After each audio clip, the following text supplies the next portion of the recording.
Halo teman-teman, welcome to my YouTube channel. Jadi, pada kesempatan ini saya akan menjelaskan permasalahan lingkungan hidup, yaitu salah satunya tentang pencemaran tanah. Sebelum saya menjelaskan apa yang dimaksud dengan pencemaran tanah serta penyebab-penyebabnya, saya akan memperkenalkan diri saya. Nama saya Yuliana Ratna dengan NPM 23201108 dan saya salah satu mahasiswa dari Fakultas Ilmu Kesehatan Universitas Santo Paulus Ruteng, program studi keperawatan dan profesionals.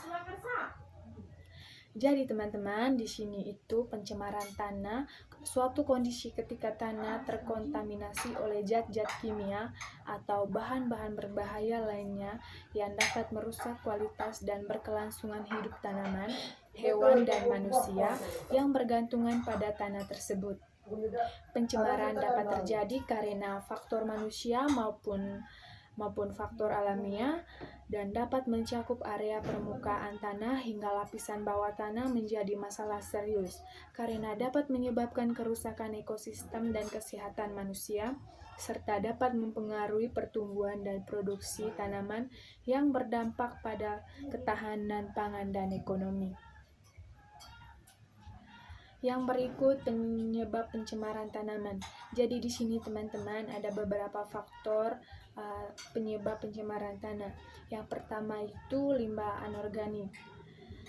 Limbah anorganik ini sulit untuk diurai dan membutuhkan waktu yang lama untuk terurai. Dan yang kedua itu limbah organik. Limbah mudah diurai, tetapi dalam jumlah besar dapat mencemari tanah dan mempengaruhi pertumbuhan tanaman berasal dari aktivitas industri kecil dan rumah tangga. Yang ketiga itu limbah industri. Limbah industri ini sangat berbahaya karena mengandung zat kimia yang berbahaya dan jumlahnya sangat banyak. Dan yang keempat, limbah rumah tangga. Limbah rumah tangga ini bisa juga disebut dengan limbah domestik yang berasal dari kegiatan rumah tangga seperti memasak dan mencuci. Limbah ini dapat mencemari tanah juga. Yang kelima, limbah pertambangan. Kegiatan pertambangan dapat menghasilkan banjir lumpur atau limbah logam yang mencemari tanah dan membuat tanaman mati. Dan yang terakhir itu limbah pertanian. Penggunaan pestisida dan pupuk kimia yang berlebihan dapat mencemari tanah dan membuatnya tidak subur. Dan yang berikut itu dampak pencemaran tanah. Berikut dampak pencemaran tanah terhadap kesehatan dan ekosistem. Yang pertama itu dampak pada kesehatan manusia. Dampak pencemaran tanah terhadap kesehatan bergantung pada cara masuknya ke dalam tubuh serta kerentanan populasi yang terpapar. Anak-anak sangat rentan terhadap timbal yang dapat menyebabkan gangguan pada otak dan ginjal. Dan yang kedua itu dampak pada lingkungan dan ekosistem.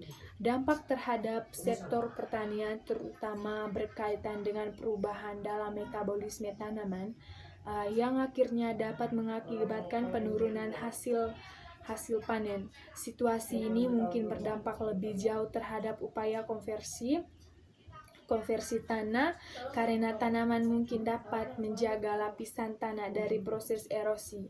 Pencemaran tanah juga memiliki dampak pada ekosistem. Perubahan kimia yang drastis dalam tanah bisa timbul akibat adanya bahan kimia beracun bahkan dalam konsentrasi yang rendah. Di sini juga teman-teman cara mengatasi pencemaran tanah. Ada beberapa cara yang dapat dilakukan untuk mengatasi pencemaran tanah. Di antaranya yang pertama memperbaiki sistem pembuangan limbah. Limbah cair dan padat harus dibuang dengan tepat sesuai dengan standar yang telah ditentukan untuk menghindari pencemaran. Yang kedua itu menggunakan teknologi yang tepat. Penggunaan teknologi modern dalam mengelola limbah dapat membantu mengurangi pencemaran tanah seperti penggunaan sistem pengelolaan limbah dan sistem prosesan sampah. Dan yang ketiga itu mengurangi penggunaan pestisida. Penggunaan pestisida itu yang berlebihan dapat merusak kualitas tanah. Alternatif lain seperti menggunakan pestisida alami dapat mengurangi penggunaan, bisa membantu mencegah pencemaran. Dan yang keempat itu menerapkan sistem pertanian organik. Pertanian organik menggunakan teknik tanaman yang ramah lingkungan dan menghindari penggunaan bahan kimia berbahaya. Hal ini dapat membantu mencegah pencemaran dan mempertahankan kesuburan tanah. Dan yang kelima itu menggunakan tanaman pembersih.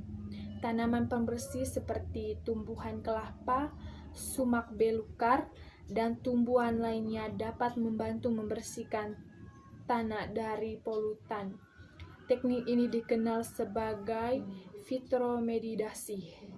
Dan yang terakhir itu meningkatkan kesadaran masyarakat.